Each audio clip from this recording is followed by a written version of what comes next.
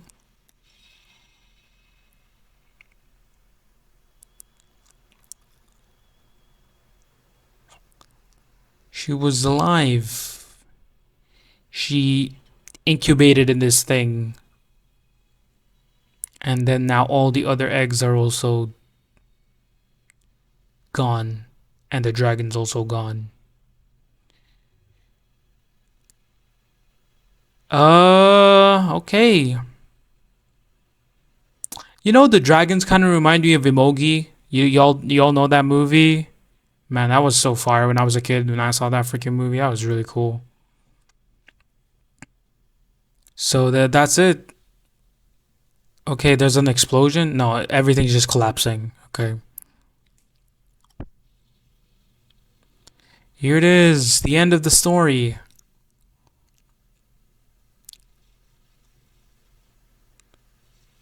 What's happening? The whole underground place is getting flooded by meat thingies, and Kaneki ends up getting engulfed by it. Rize's still here, bruh.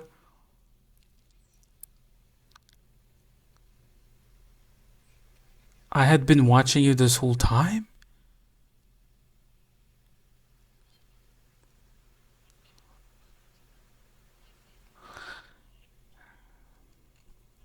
Everyone's just calling out for his name.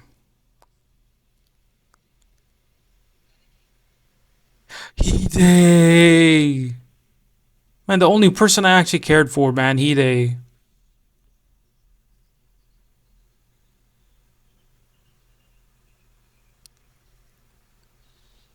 6 years later. What a time skip. Wow, the world's rebuilding. Tokyo has changed.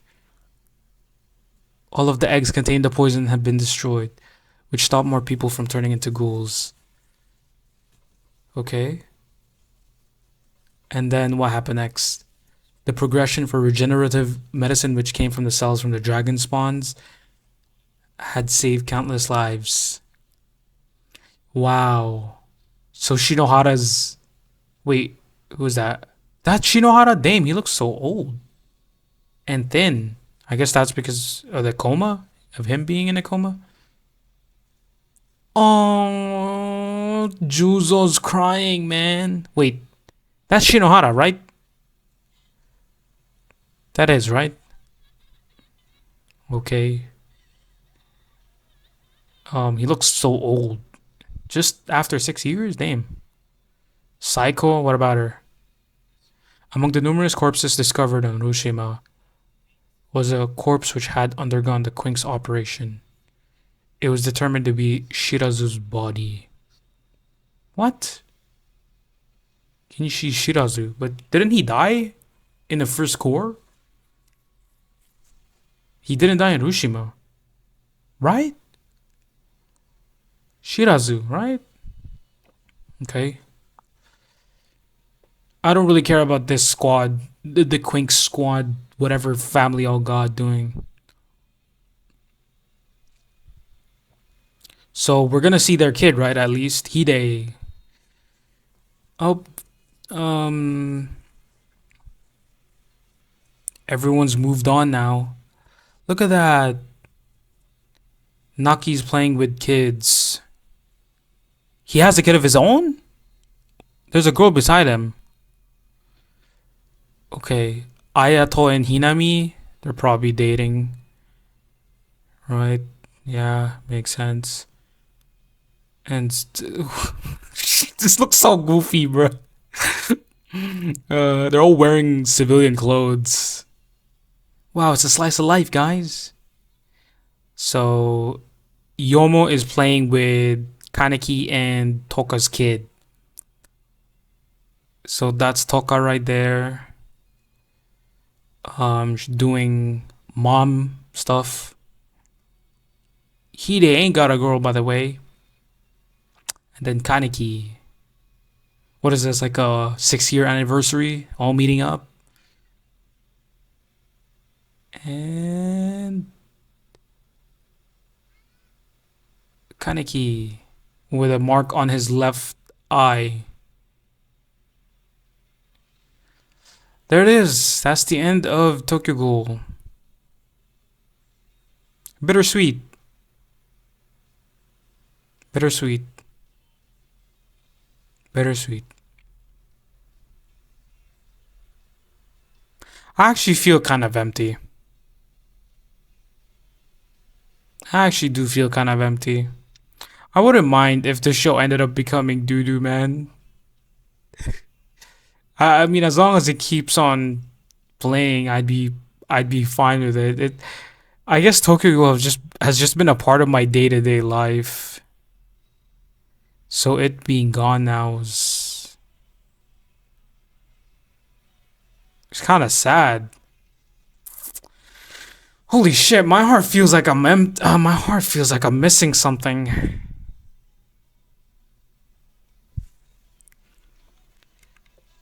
Even though it hasn't been that great of a season, even the story up until this point,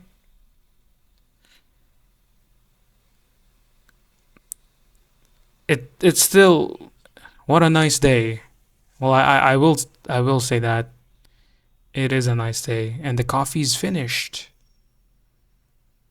and that's it.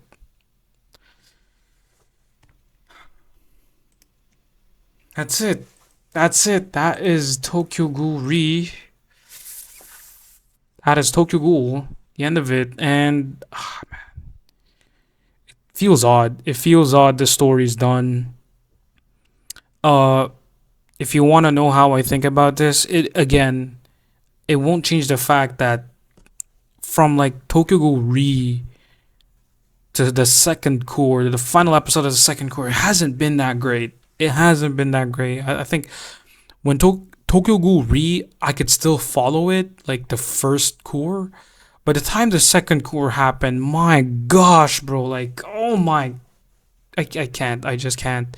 It's like way too many things happening, way too many people. It was just a really, really, a really poor experience in general, just watching it. I mean, I was out of it. I was out of it watching this show. It wasn't that great. First season, I was like, this is cool. Like, wow, wow. I didn't know it. The story of Tokyo Ghoul could get so complex, and here I am, very excited to go dive into the world of Tokyo Ghoul. And in the second season, I was like, okay, let's see what's gonna happen now. And then they kind of just disappointed me a little bit for a few episodes, and out of nowhere, that Hide scene happened, and Tokyo Ghoul Re first core. I was just, ugh, okay. I don't really care. I don't like Sasaki Heise. And then second core, it's just like they just threw it out of the window. I don't know. I really don't know. I don't know. I don't know, bro. Like this was honestly, horrendous. It was horrendous. It was horrendous. Ugh. This second core was poor. Absolutely piss poor. I am sorry. It was just so bad. I mean, like I had to go to the wiki to find out what happened with Mutsuki, and I bet you I probably missed so many. If people would probably tell me, or if people ask me, like, would I pick up the manga? Gang, I've moved on. I'm done. This is the story of Tokyo Ghoul. This is how it was presented to me. I'm fine with it. We'll just leave it at that. Okay? We'll just leave it at that. I'm not gonna pick up the manga, put myself through this shit again. No, no, no. I'm done. Sure, maybe in the future, if I'm like, if I'm not too, you know, if I'm not too bothered with anything else, then I'll probably pick it up. But not now. Not now. I've got some other things that I want to pick up. I want to go watch Serial Experiments Lane. I want to watch Gachi Akuta. Those are probably some of the things I'm going to target first. But my gosh, bro, this was absolutely. I'm going to make a dedicated video. I'm going to make a dedicated video once I finish, or once I go to bed, take a sleep. You just just rest, bro. I need rest. My brain is going on overdrive. It's been burning on fumes, and it just hasn't been great. It just hasn't been great. I'm tired. I really am tired. So that was Tokyo Ghoul Re, or should I say that was Tokyo Ghoul for you. Again, definitely a little empty now that I don't have this show, but I think the silver lining is I'm actually free now. I'm free. I'll pick up probably Gacha Kuta or Serial Experiments Lane, depending on which one. I might go for Serial Experiments Lane because that's just 12 episodes.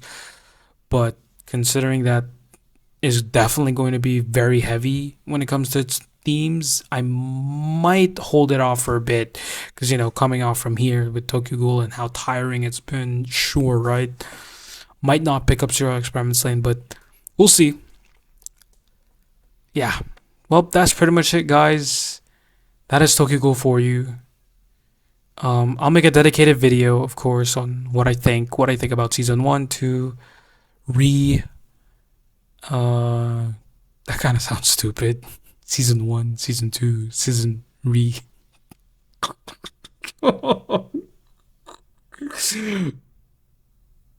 I'm tired. I really am. Have a blessed day, afternoon, evening, everybody. I'll see you on the next video. Sayonara. Okay, this is gonna be a mini taste of what you're gonna be watching for me once I actually make a video of what I think about Tokyo Ghoul as a whole, the anime itself. But I just decided to search up on Google, right?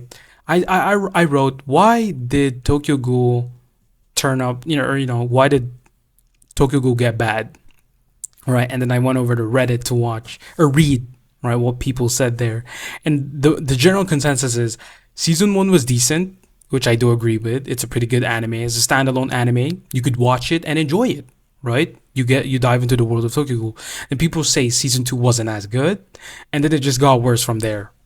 And I was like, I can't believe, bro. I literally cannot believe. Like I'm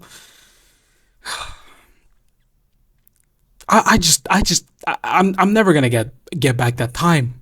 Will I? I'm never gonna get back that time.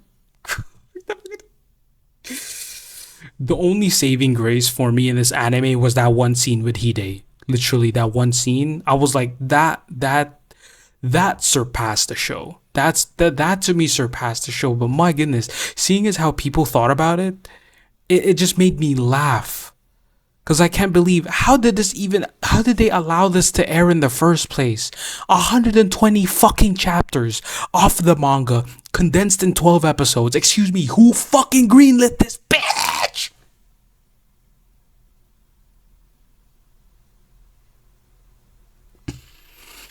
Why? Why? Why? Cause it's funny.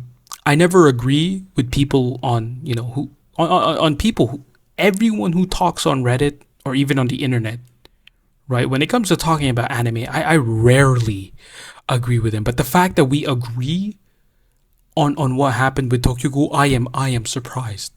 I am surprised because okay, the difference being is that people said that it deviated in season 2, right? Okay, it deviated in season 2, and then people say like it just got worse from there, and I do agree. Season 2 was worse than season 1. The only thing was season 2 still had one strong moment for me, and that was the Hide thing, right? But then onwards, or not even onwards, but the first half, and more than the first half of season 2 was mid or trash, and then the Tokyo Ghoul Re, the first core and the second core, trash. I'm sorry. Like Tokyo Ghoul Re first core was okay. Like that's probably gonna land a 6 for me. This one was just horrendous. Tokyo Ghoul Re second core was just so horrendous. I'm probably gonna give it a 5. This is the first time I'm ever giving an anime a 5.